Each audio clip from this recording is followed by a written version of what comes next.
You won't believe what happened when my HOA president kept parking in my driveway, so I got her car towed. But that was just the beginning. Before we dive into today's story, make sure to hit the like button and subscribe so we can keep bringing you amazing stories like this one. When I first moved into the neighborhood, I had no idea what kind of nightmare I'd signed up for.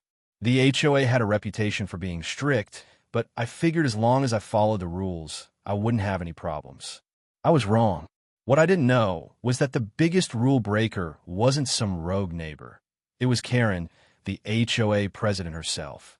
She was the type of woman who walked around as if she owned the entire neighborhood, treating the rules like they applied to everyone but her. I got my first taste of her entitlement about a week after moving in. I came home from work one evening, tired and just looking forward to relaxing, when I turned into my street and saw something that made me slam my brakes. Sitting right in my driveway, as if it belonged there, was a large, shiny black SUV. My first thought was that maybe a delivery driver had pulled in for a moment, but as I got closer, I realized that not only was the car completely turned off, but it looked like it had been there for a while. My driveway was completely blocked. I couldn't even pull in. Confused, I looked around, trying to figure out who it belonged to. I hadn't had the chance to meet all my neighbors yet, so I figured maybe it was someone's guest who had parked in the wrong spot by mistake. Since I didn't want to start off on the wrong foot with anyone, I decided to handle it as politely as possible. I parked my car on the street, which wasn't easy because the HOA had a ridiculous rule about limited street parking, and walked up to the SUV. I knocked on the window, just in case someone was inside. Nothing. The car was locked, and the owner was nowhere to be seen. Annoyed but still willing to assume the best, I pulled out a sticky note from my bag and wrote a quick message. "Hi, this is my driveway. Please don't park here. Thanks."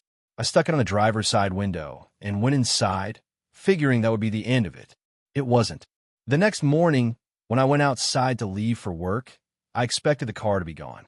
Instead, it was still sitting there as if it hadn't moved all night. I was beyond frustrated now. Whoever owned this car had ignored my note and apparently didn't care that they were completely blocking my property. I wasn't about to be late for work because of this, so I started knocking on doors, hoping someone would know whose car it was. After a few tries, I finally got an answer when a tall, middle-aged woman with perfectly styled blonde hair opened her door. "Oh, that's just my car," she said, smiling as if this was the most normal thing in the world. "The street was really full last night, so I just parked in your driveway. I hope you don't mind." I blinked at her, completely thrown off by her casual attitude. "Actually, I do mind. I need to be able to use my own driveway." Her smile faltered slightly, as if she hadn't expected me to push back. "Well, I didn't think you were using it at the time," she said, folding her arms. "It's just one night. No big deal, right?" "It is a big deal," I said firmly. "I left a note on your car asking you not to park there." Karen, because that's how she introduced herself, sighed dramatically and gave me a look like I was being unreasonable. "Fine, fine," she muttered. She grabbed her keys and walked over to the SUV, taking her time as if she was doing me a favor. She finally moved her car, and I left for work, assuming that was the end of it. I was wrong. A few days later, I came home late from work, exhausted, only to find Karen's SUV parked in my driveway again. This time, I didn't bother with notes. I went straight to her door. When she answered, she sighed even louder than before. "Oh, come on," she groaned. "There was no parking again. I thought we already talked about this. You weren't even home. That doesn't mean you can just take my driveway whenever you feel like it," I shot back. She gave me a tight-lipped smile. "Well, I'm the HOA president, and I think we should all be good neighbors and help each other out when needed. It's not like I'm leaving my car there permanently." I was stunned by her arrogance. "Being HOA president doesn't mean you get to take other people's driveways," I said. "Don't do it again." She scoffed but moved her car. I could tell she thought I was overreacting. Unfortunately, this wasn't a one-time issue. It kept happening. Every time the HOA had an event, Karen had guests over, or she just didn't feel like parking in the street, she would take my driveway. I started documenting everything, taking photos of her car, noting down dates and times, even setting up my security camera to catch her in the act. Every time I confronted her, she had a new excuse. Sometimes she'd act apologetic, sometimes she'd roll her eyes, and sometimes she'd just pretend she hadn't seen my messages. I even tried going through the HOA, but that was a joke. Complaining to the HOA about their own president was like trying to report a corrupt cop to his best friend. The other board members either ignored me or brushed it off. One of them even said, "Well, Karen does a lot for the community, so maybe cut her some slack." Cut her some slack? She was the one breaking the rules. The final straw came one night when I came home in the middle of a rainstorm. I was drenched from the moment I stepped out of my car, and I was already irritated from a long day. But when I pulled onto my street, I saw that, once again, Karen had parked in my driveway. Not only that, but she had parked so badly that even if I wanted to, I wouldn't have been able to squeeze my car in. Furious, I had to park 2 blocks away and walk home in the pouring rain. That was it. I had been patient. I had been polite. I had given her chance after chance. Karen had made it clear she wasn't going to stop, so it was time to teach her a lesson she wouldn't forget. Enough was enough. After months of putting up with Karen treating my driveway like her personal parking space after notes, warnings, and even direct confrontations that she ignored with a smug smile, I realized that the only way she would stop was if there were actual consequences. So, I decided it was time to take action. The morning after she left me stranded in the rain because her oversized SUV was once again blocking my driveway, I woke up early, still fuming. I had spent half the night thinking about how to handle this situation. Every rational attempt had failed. The HOA was useless because Karen practically was the HOA, and confronting her only resulted in more eye-rolling and dismissive responses. I had played nice for too long. If she wanted to act like my property was hers, she was about to learn the hard way that she couldn't get away with it anymore. So, I started by making sure I had all my documentation in order. Over the past few weeks, I had taken dozens of photos of her SUV blocking my driveway. I had timestamps, videos from my security camera, and even screenshots of texts I had sent her politely asking her to move her car, messages that were either ignored or met with snarky replies. If she tried to claim this was a one-time mistake, I had enough evidence to prove otherwise. With everything prepared, I made a phone call to the local towing company. "Hi, I need a vehicle towed from my private driveway," I said, giving them my address. The dispatcher asked the standard questions. Was I the property owner? Yes. Was the car currently blocking my driveway? Yes.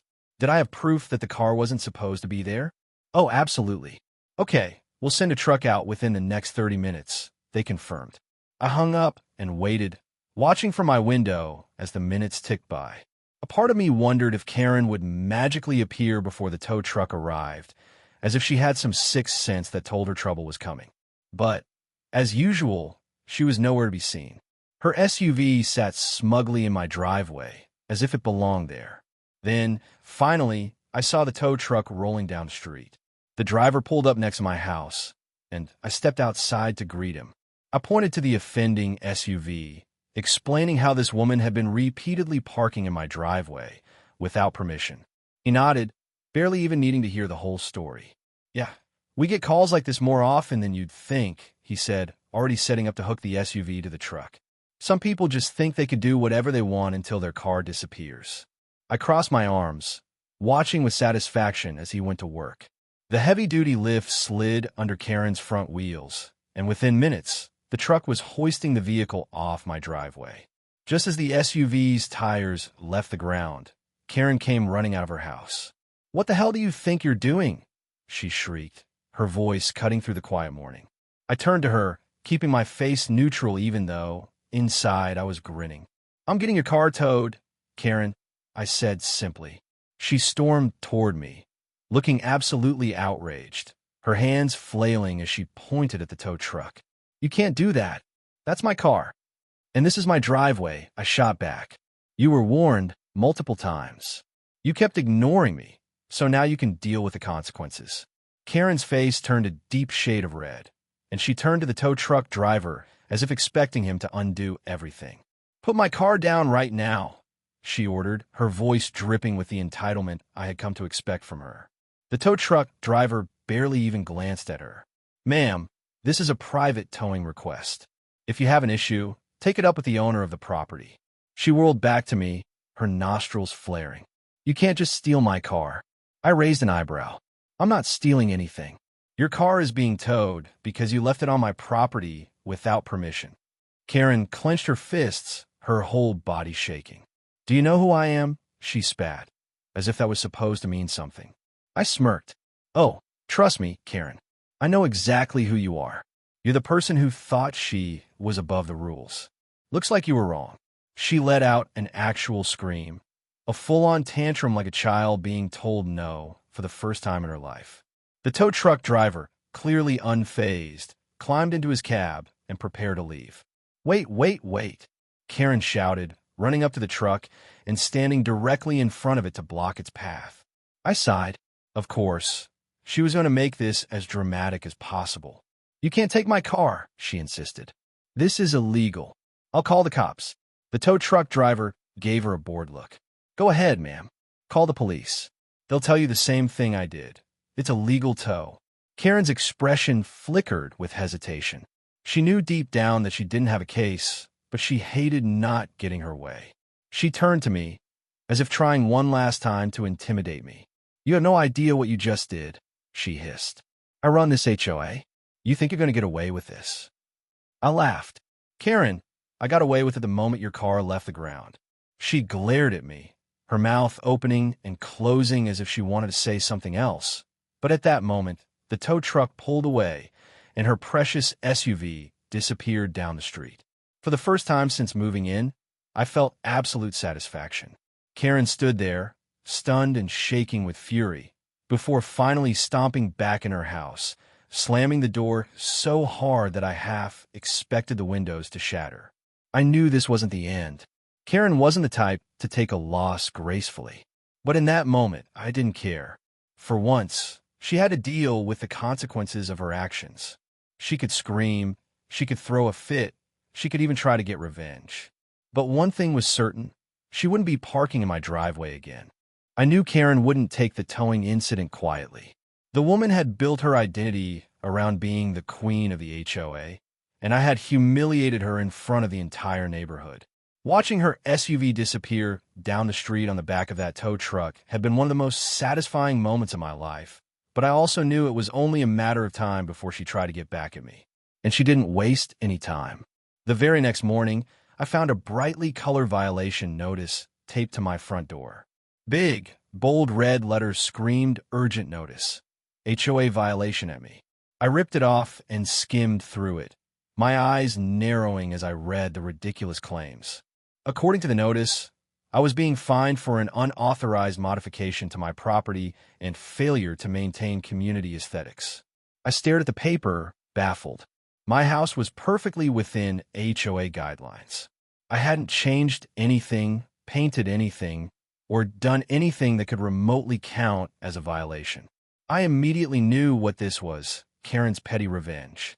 The woman was so desperate to punish me that she was making things up. I wasn't about to let her get away with it. I grabbed my phone and took pictures of my house from multiple angles, making sure to capture just how perfectly compliant everything was.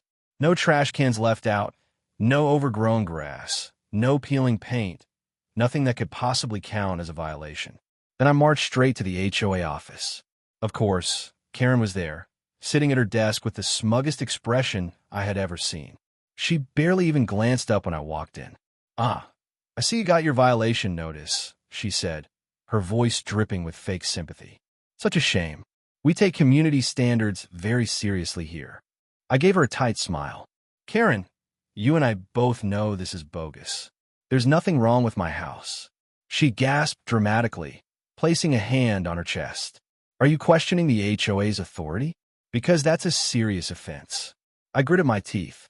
"I want to appeal this." She smiled wider, like she had been waiting for me to say that. "Of course. But you see, appeals have to go through a formal review process, and unfortunately, our next meeting isn't for another 6 weeks. In the meantime, the fine remains in place. If you don't pay it, additional penalties may apply." I clenched my fists. This was exactly what she wanted. She was trying to make my life miserable, hoping I'd either pay up or back down. But she had underestimated just how stubborn I could be. Instead of arguing with her, I walked out and immediately contacted a real HOA attorney. I explained everything: the fake violation, the retaliation for the towing, the blatant abuse of power. The lawyer listened, asked for all my evidence, which I gladly provided, and told me something that made me grin. Karen had just made a massive mistake. Because of her position as HOA president, she wasn't just issuing a fine. She was abusing her authority to target a homeowner personally. That was illegal. Armed with this information, I sent a formal legal complaint to the HOA board, outlining Karen's misconduct and requesting a full investigation. I made sure to CC every single board member, the HOA's legal counsel, and even a few neighbors who I knew had their own issues with Karen. Within 2 days, I got a response. An emergency board meeting had been scheduled. And Karen? She was not happy about it. The night of the meeting, the HOA board gathered in the community clubhouse, a small but fancy building that Karen usually ruled like a queen. But this time, she wasn't in control. I showed up with my attorney, while Karen sat at the front, looking visibly irritated. "Let's get this over with," she huffed. The board members, some of whom were clearly not fans of hers, started reviewing the evidence. My lawyer calmly laid out the case, showing them how Karen had retaliated against me for towing her car, how she had issued a bogus fine, and how she had been using the HOA as her own personal weapon for years. Karen kept trying to interrupt, insisting that I was a troublemaker, that the violations were valid, and that this was all just a misunderstanding. But the more she spoke, the more she dug her own grave. Finally, one of the senior board members, a guy named Mr. Thompson, sighed and shook his head.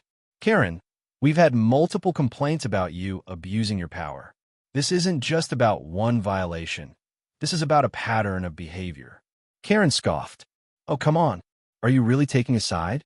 He had my car towed, and you had no right to park in his driveway." Mr. Thompson shot back. "You can't just punish someone for enforcing their property rights." The room went silent. Karen's face turned an ugly shade of red. Then, the final blow came. "Based on the evidence presented, the board has decided to dismiss all fines and violations against yourself immediately," Mr. Thompson announced. "Furthermore, due to the repeated abuse of power, we will be holding a vote to remove Karen as HOA president." Karen exploded. "You can't do this. I built this HOA. You all need me." But it was too late. The vote was already happening, and one by one, the hands went up. Karen watched in horror as the board turned against her. The final count? 7-1. She was officially removed as HOA president. Her reign was over. After the meeting, Karen stormed past me, her face twisted in rage. She wanted to say something, but I just smiled. "Oh, and Karen," I said sweetly, "next time, maybe just park in your own damn driveway." She let out an inhuman noise before stomping off. Over the next few weeks, the neighborhood transformed. Without Karen in charge, the HOA actually became reasonable. The ridiculous rules? Relaxed. The fines? Fairly issued. And best of all, Karen never parked in my driveway again. Rumor had it that she tried to run for HOA president again the next year, but after everything that happened, no one voted for her.